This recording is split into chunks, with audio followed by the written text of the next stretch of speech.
Assalamualaikum warahmatullahi wabarakatuh. Wargi YouTube dina channel @mangdinamara. Utamina wargi sadayana anu parantos siap-siap bari ngadongkeun dongeng Sundanya wargi. Sahabat di mana bae alamatna ieu mah istri pameget mau anu sepuhna. Kumadara mang sadayana pamugi bae sararehatnya wargi. Sehat jasmanina, sehat rohanina, digambirkeun rezekina oge ditebihkeun balaina. Aya dina lindungan atanapi panang tayungan Allah Subhanahu wa taala. Amin ya rabbal alamin. Eta pikeun dipihara pusim kuring siang kalayan wengi.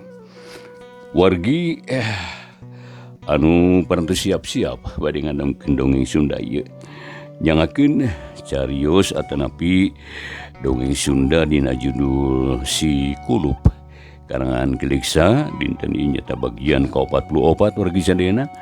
Hanca urang katunda bagian ka-43 urang masih nyarioskeun anu aya di masjid harita anu berjamaahnya bade ngalaksanakeun salat Isya.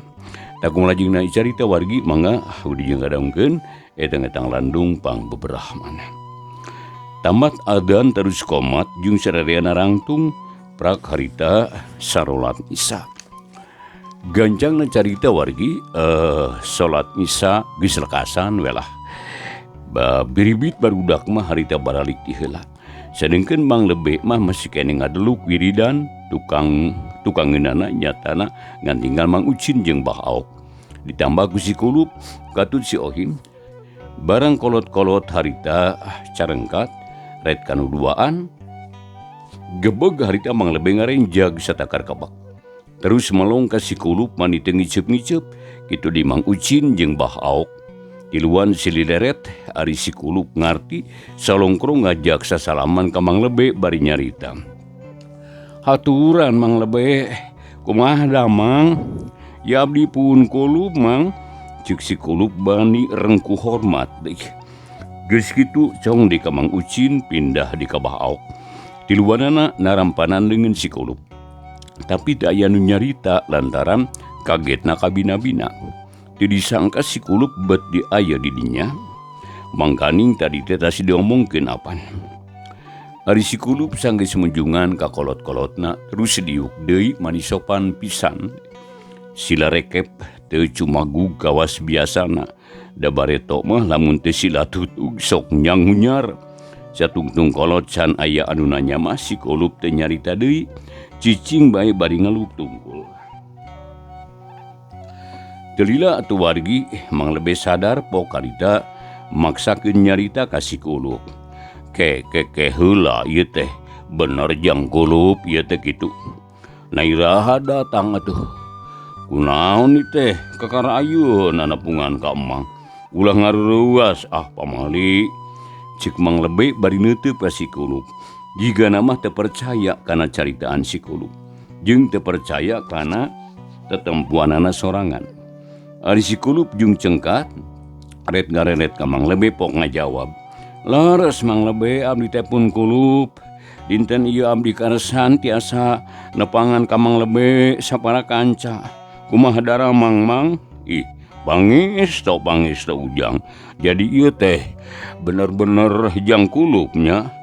Laras pisan piraku Mamang dapat canten ka abdi. Nya percaya ujang ari kitu mah. Teu sangka geuning bet teu kanyahoan datangna ujug-ujug aya di dieu.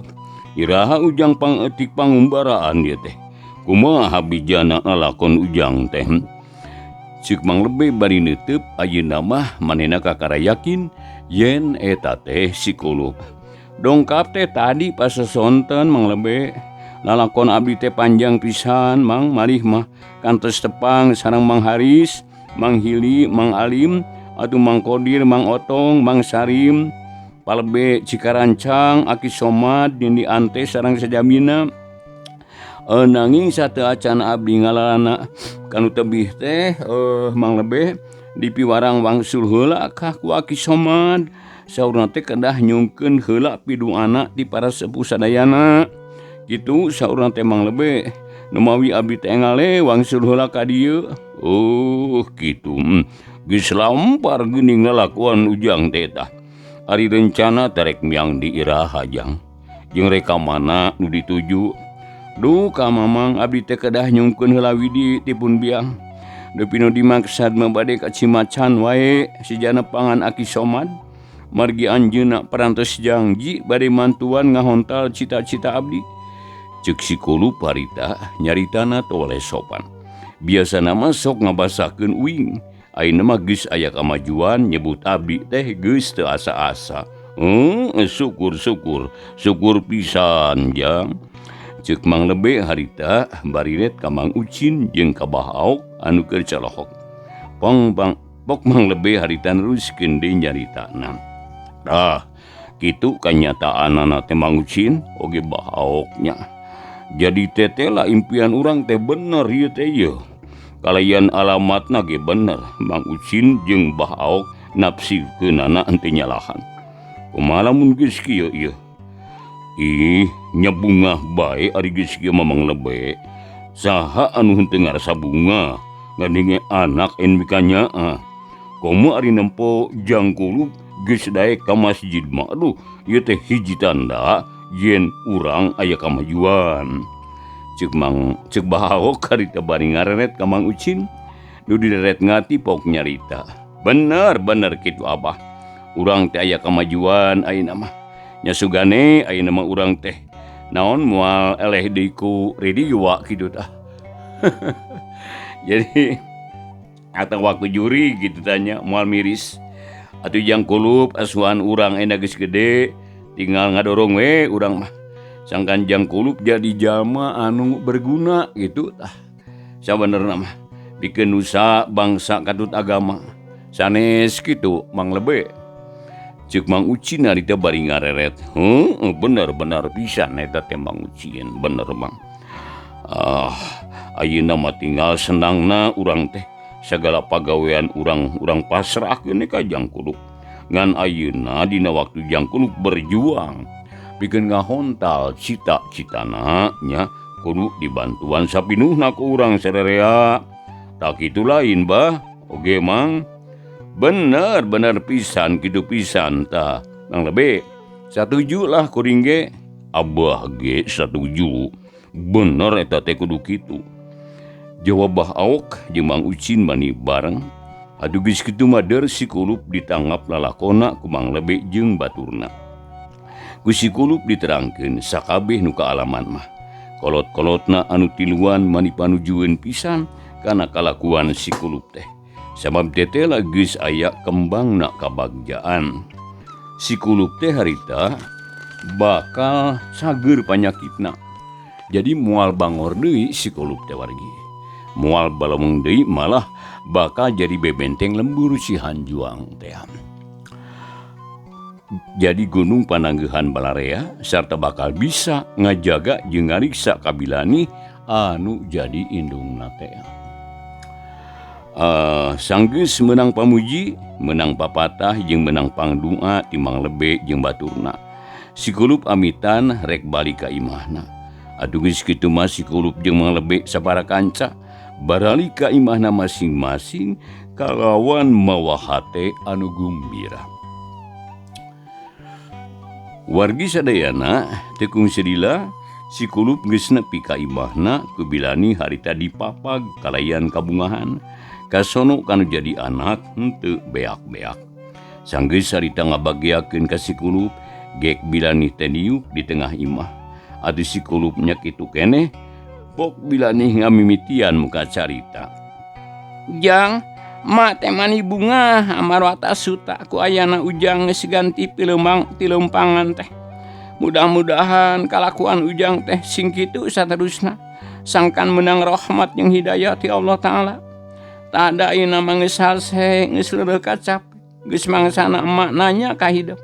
Ari sabab emak teh ngarasa panasaran hayang nyaho kana lakon ujang sarila lunta lantaran kakara lunta 2 poe ge ujang teh geus meunang hiji oleh-oleh anu katsida gede hargana. Tak lantaran kitu cik caritakeun lakon ujang teh mangih naon bae salila liar teh. Cek bilani harita bari neuteup ka anakna.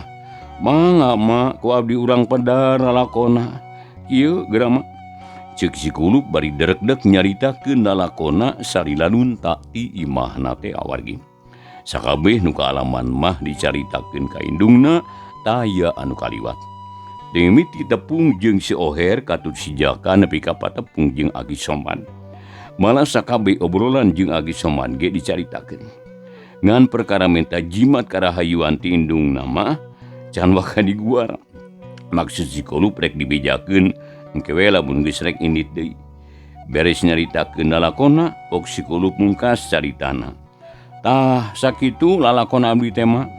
Ayeuna abdi ngahaja nepungan heula emak ka dieu. Ari maksud mah sejam menta pangampura jeung pangdoa ti emak. Sabab saur Agi Somad teh cita-cita abdi moal bisa laksana lamun teu dipirodoan kudu jadi indung. Kitu cenah ceuk si Kulup bari ngareret ka Bilani. Deudeuh teuing Ujang kasep emak anak emak. Emak teh kacida ngarasa bagjana. Bagja nu lain neuleutik kan.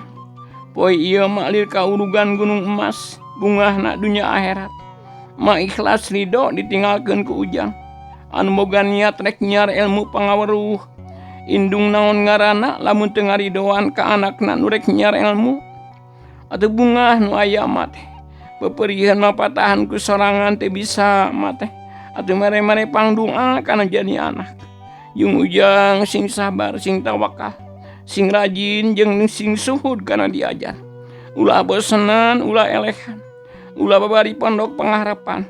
Mama ikhlas pisan ngajurungkeun Ujang nu rek niat hade. Ngan omat salila Ujang lunta. Sing inget kana papatah emak nu geus kungsi 2 poe ka tukang dicaritakeun ka Ujang. Kumaha inget keneh anaking. Kan tenan emak dugi ka iraha bae oge hamana ti emak bakal dianggo jimat ku abdi. Salamina bakal diperhatoskeun. Syukur Jang eta nu jadi harapan emak teh. Pe ku Ujang tungtut ilmu perelmuan teh. Apan ceuk paribasana ngalap ilmu mah boro-boro nu kasebut ilmu alus. Dala ilmu nyopet ge teu nanaon ku urang teh diulik asal ulah dipake nyopet. Tapi kudu dipake newak copet. Sabab ilmu mah sarua jeung peso anaking. Lamun eta peso aya di tukang jagal, tangtu dipake mencitan sasatoan. Lamun aya di tukang nganyam paparabotan tina awi, tangtu bakal dipake ngarawutan awi. Nu akhirna mawa mangfaat. Lamun eta peso aya di garong, tangtu eta peso bakal dipake nodong. Matak mawa bahaya ka balarea. Jadi jelas ilmu anu kumaha mah anu mawana nya. Atawa kumaha nu nyekelna. Lamun dibawa hade mah datang tu bakal mawa manfaat. Nu matak sameme Ujang pinter, Ujang kudu bener heula. Lamun Ujang geus bener mah tangtu sanajan saeutik ge ilmu Ujang teh bakal manfaat. Tak kitu tujuan Agi Somad oge. Sameme Ujang diwarah kana ilmu-ilmu nu sifatna matak nyilakakeun. Ujang diwarah heula sangkan bener. Lamun geus bener mah tangtu ilmu nu matak nyilakakeun teh bakal manfaat. Naon margina tah disebut ilmu nu matak nyilakakeun mah kieu Ujang. Upamana bae Ujang ayeuna rek ngulik ilmu pikeun naluk-nalukeun bangsa siluman nya. Tah terus eta ilmu teh diturunkeun ku Agi Somad ka Ujang. Kalayan teu didadasaran ku bener. Moal buah engkena teh bakal mawa kasombongan pikeun Ujang. Nu akhirna bakal boga rasa yen diri Ujang teh panggagahna, pangpinterna, pangsaktina, pangakangna. Nu akhirna pisan bakal poho kana bener. Ka batur adigung ka sasama ngahina da boga rasa yen Ujang teh geus bisa ngelekeun siluman. Ta eta teh minangka kembangna cilaka. Sabab bakal loba anu ngewaeun eta teh ka Ujang. Talamun jalma geus loba anu ngewaeun bakal loba anu ngancam. Saterusna dunya teh karasana bakal asa heureun sabab loba musuh anu ngarah-ngarah ka Ujang. Ceuk paribasa teh mah sareg di buana logor di liang jarum. Lamun geus kajadian kitu, apan matak cilaka eta teh anaki. Kaharti Jang. Wargi sadayana masih ngadaungkeun dongeng Sunda dina YouTube dina channel @Mang Dina Marang. tawargi sadayana pamugi we anu nuju ngadangkeun ieu dongeng saha bae di mana bae alamatna bawa istri atau nabi pamaget nu anu sepuhna. Pamugi kahibur mana karyan kabingahan. Oke ulah hilap marginya subscribe na diantos pisan dia kumang ya. Like and share na oke bunyi lonceng na. Ngaturkeun nuhun ka wargi sadayana anu paranda subscribe. Anu teu acan diantos pisan. Mangga wargi urang ngajengkeun deui carios sikulup ieu bagian ka-44. Nya kahartos mah paingan agi somad akbik pisan tah narima murid teh. Jika nama bisi kitu pangintennya emak bener bisi kitu ujang. Atuh da waspada ari sepuh nuluhung ilmu namah moal kawas urang sok kenjeot borosot harung gampung jeung getah sarupateun moal kitu agi samad Bang Ujang nu mata kade sing suhu diajarna nya sabab hese deui neangan hiji guru anu jiga anjeunna Jang. Apaan anjeunna mah disebut dukun embung disebut paraji alim padahal ilmuna jero ta anu kitu anu disebut ilmu pareteh. Jadi beki bener eusina beki tungkul. Beda deui jeung anu ilmu kagok. Sok pepeuleukeuk sok guminter. Sok hayang meunang sorangan, sok harus sorana lir lodong kosong. Tari Ujang makade ulah nepi ka kitu. Turutan agi somadja. Apan anjeunna mah sakitu sagala bisa. Ih, ngadedeluk nyeunan bobolko jeung nyiru atawa aseupan. Padahal menungkap praktek perdukunan wah duit tungkul eta teh Ujang. Moal burung murudul anu ngenta ubar jeung tamak teh. Cik Bilani harita. Leres mah keun abdi ge bade nurutan aki somad mah. Abdi mah gadapi doana we sangkan abdi lancar dina diajar. Itang tu we kumaha didoakeun. Tapi rek iraha Ujang miang dikaci macan teh. Cik Bilani bangun teh sabar manehna harita teu ngarasa kalengitan ari rek ditinggalkeun nyiar ilmu mah. Upami kumaha kahidian mah abdi teh hoyong enjing pasisiang mah. Bagja temen anaking. Syukur Ujang hayang buru-buru neangan pangaweruh. Memang kudu kitu ari rek diajar mah. Ulang ngadagoan sorat toke matak talangke jeung harares. Sabab nu disebut engke teh henteu puguh waktuna. Ari kitu mah buru-buru dilaksanakeun bakal buru-buru kapetik hasilna kaala buahna. Keguma dinoakeun sing lungsur langsar sing calakan sing tere bisa sing ulah loba gogoda pangdung anu jadi indung bakal mawa rahmat pikeun Ujang. Cek Bilani dari pisan. Aduh atur nuhun mak dangtos abdi ge bade mios deui. Nya kitu we Ujang ayeuna mah geus peuting Ujang teh meureun capek da tas lumaku jauh jeung rasa heula da kamar mah geus meunang ngabeberes. Cik Bilani bari neuteub bangun dedeh. Mangga mah jawab si kulup bari jungdang tunggap kana koja anu ngagantung dina paku.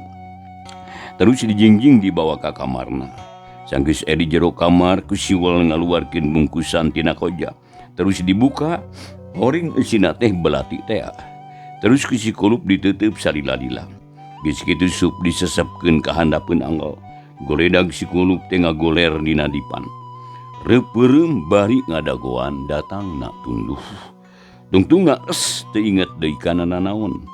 Si kulup sare manirari neh pisan sarta tibra teu ingeteun kana nanaon. Wargi sadayana isukna tatangga-tatangga Bilani teh mani ngaburudul daratang. Nyatana hapada hayang tepung jeung si kulup teh. Atuh mani ngaliud jalma-jalma teh imanu sakitu gedena teh mani pinuh pakarangan pinuh geus puguh ari ditepas mah mani padadat-dadat awewe lalaki kolot budak sadarea pada hayang nepungan atuh mani pakpik-pak si kulup teh ngaladenan anu ngajak sasalaman leungeun pabaliut silih sandekeun siga anu keur Idul Fitri bae sora jalma ngaguruh mani ngagerenggeng bakat kuloba di ditu reang silih tempas silih tanya jeung pada baturna teh. Sanggeus rada beurang jalma-jalma teh nungtutan baralik. Sebab kudu digarawe deui sacabakna. Aya nu ka sawah, aya nu ka kebon, aya nu ngalas suluh jeung anu ngarip. Kumaha kabiasaana di kampung. Nyalila-lila jadi saeutik pisan. tungtung nales teu aya nu nyesa. Nu tinggal teh kari si kulup jeung indungna. Pok indungna nyarita. Kitu ta Ujang kanya tatangga urang teh. Tiba heula keneh nya. Ti keur aya keneh bapa hidup. Tatangga urang teh kacida pisan nyeraheunana ka emak teh. Lamun aya kasusah tara kudu dipenta. Sok karideng daratang mare pitulung. Lamun magering sok rabul nu narempo bari ngalubaran sabisa-bisa. Kitu deui waktu Ujang meunang kacilakaan di Walungan.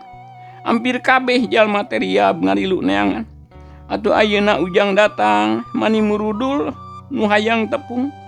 Jiga nama beja pabeja-beja nu hairna sararea pada nyaho. Nu mata kacida gorengna lamun Ujang nyieun pika keheuleuan balarea. Kilang bara bisa mulang tarima atuh ulah-ulah nyieun kasalahan ka balarea teh Ujang. Cik Bilani deui bari neuteup kanu jauh bangun jararauh paninengan. Ngading indungna harita nyarita kitu. Pok si kulup harita ngajawab nyarita tatag semu anu gembira pisan.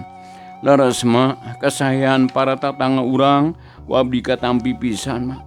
Insyaallah abdi bade mulang tarima karanjeuna. Nanging duka ku jalan kumaha pokona mah abdi teh asa kautangan budi ka tatangga urang teh mah. Nya syukur Ujang. Memang kudu kitu Ujang teh. Sabgeus loba teuing kahutangan budi urang teh. Tapi keun wae ulah waka mikiran perkara eta Jang. Engke we ari geus ningang kana mangsana mah Ujang tangtu bakal bisa mulang tarima ka balarea. Asal tekad urang kudu hade maksud teh ti ayeuna keneh. Ayeuna mah geura siap-siap wae ka dinya. Ulah beurang teuing ini teh bisi hujan atau bisi poekeun melang emak majang. Cek Bilani ngalingan ka si kulup. Sangkan buru-buru sasadiaan. Sabab memang harita teh geus meurang pisan. Atuh bugus si kulup ge asa diingetan pok ngajawab. Laras mah geuning tos siang pisan ieu teh. Untung mangemutan ka abdi. Mangkaning lalampahan abdi teh kalintang tebihna. Heeh kitu Ujang. Nam atuh geura beberes. Mak malain ngusir kitu teh. Ngajurung laku lain nundung nitah indit lain najis. Tapi melang bisi buriteun maksud teh. Ngaliwatan leuweung apan. Nya atuh mah keun ayeuna bade sasadiaan. Jawab si kulup bari jungnang tu meleos ka kamarna. Terus dangdan sagedna keur. Ari peso balati jeung bungkusan anu dina samputangan bodas sup diasupkeun kana saku bajuna. Gap kana koja terus disorendang dina tak-tak kenca. Gap deui kana bedog terus disoren dina cangkeng. Geus sagala beres gancang kaluar deui ti kamar. Terus nyampeurkeun deui ka indungna anu diuk di tengah imah. Gek si kulup sila hareupeun Bilani. Sarta pok harita teh nyarita wargi. Ma rupina mah ayeuna parantos sundu kana waktuna ma. Ninggang kana mangsana nitih wancin mustari yen abdi teh didadangat ieu bade mios deui ngantunkeun emak. Kang milari pangalaman sareng rupi-rupi perilmuan pisan ngahontal cita-cita abdi. Ku kituna abdi sija amitan ka emak sarta nadapi doana supados abdi laksana sapanaja. Kumaha abdi teh kawidian atanapi henteu mah. Ceuk si kulup bari mendeko harita reke pisan. Diukna sopan teu kawasa sari. Atuh gancang ke Bilani harita dijawab. Nyaritana tatag kadorong ku kaikhlasan ngajurung ka anakna. Ujang. Sakumaha nu geus dicaritakeun ku emak kamari. Mama ikhlas turido ditinggalkeun ku hidup. Sabab miangna hidup teh pikeun neangan ilmu pangaweuruh jeung luang pangalaman. Atuh ku kituna tangtu wae ku emak teh didoakeun kalayan diidinan Ujang miang. Jung geura teangan sagara ilmu perilmuan geusan ngahontal cita-cita Ujang. Ku emak dijajabkeun upang doa beunang jeung peuting. Sangkan Ujang salamet tur hasil sapaneja. Cik Bilani bari neuteub ka si kulup. Mangga emak. Nanging sateuacan abdi miyos ngantunkeun emak. Abdi teh bade aya pamundut ka emak. Kanggo pibakaleun abdi salami ngalalana milari luang sareng pangalaman. Bari dipasieun atanapi moal abdi teh mah. Ceuk si kulup bari ngareret ka indungna. atuh nuk tungkul deui harita jajantung na ngadadak ratu. Hate sing seredet awak noge karasa panas deui. Ujang moal aya hiji indung nu ngoretkeun hiji barang. Lamun dipentak ku anakna, komo deui lamun keur bakal nyar ilmu. Lamun teh emak-emak boga boro-boro duit sapeser tanah satapak, tang tuku mah teh dipasrahkeun ka Ujang. Asal Ujangnya bisa ngahontal cita-cita. Pok geura caritakeun ka hayang teh Ujang, hayang naon? Naon nu dipentak ku Ujang? Nah duit, nah mangrupa barang atawa naon? Abdi nyuhungkeun jimat, Mak. Jimat? Nah ada mah teu boga jimat Ujang. Nah jimat naon atuh nu aya di emak teh? Duh, kasep anak emak. Wayahna emak mah bisa nedunan ka hayang Ujang. Sabab teu boga jimat emak mah kasep. Cek Bilani bari neuteub bangun bingung sabab jauh tina sangkaan. Pamentana si Kulup teh teu aya di manehna. Lain lebar atawa nyaah mikeun. Tapi da bener-bener teu boga jimat Bilani teh. Ari si Kulup leng mikir dina hatena. Manehna nginget-inget caritaan Aki Somad ya. Sanggis apal kabeh, red si Kulup ngareret ka Bilani, pok nyarita salse pisan. Mak, jimat nu disuhunkeun ku abdi, leres-leres aya di emak, sarta ayeuna pisan ku abdi bade disuhunkeun. Margi saur Aki Somad, pamaksa dan abdi mah tiasa laksana, Mak. Lamun teu kenging jimat di emak, malah mah bakal manggih kacilakaan. Lamun abdi maksa mios teu karana diridoan ku emak. Tak kujalaran kitu abdi sejanyungkeun eta jimat ayeuna keneh. Pamugi ku emak dipasikeun ka abdi emak. Cek si Kulup bari neuteub. Duh, tobat geus nu Maha Agung. Muga Ujang sing percaya ka emak. Emak mah bener-bener teu ngabogaan jimat hiji-hiji acan. Nah naon atuh nu kudu dibikeun teh Ujang? Emak teh lain nyaah tapi teu boga emak teh. Cek Bilani bari ngalengis, ari kana pamenta anak kacida hayang merena. Tapi dalah di kumaha da manehna teh bener-bener teu boga jimat.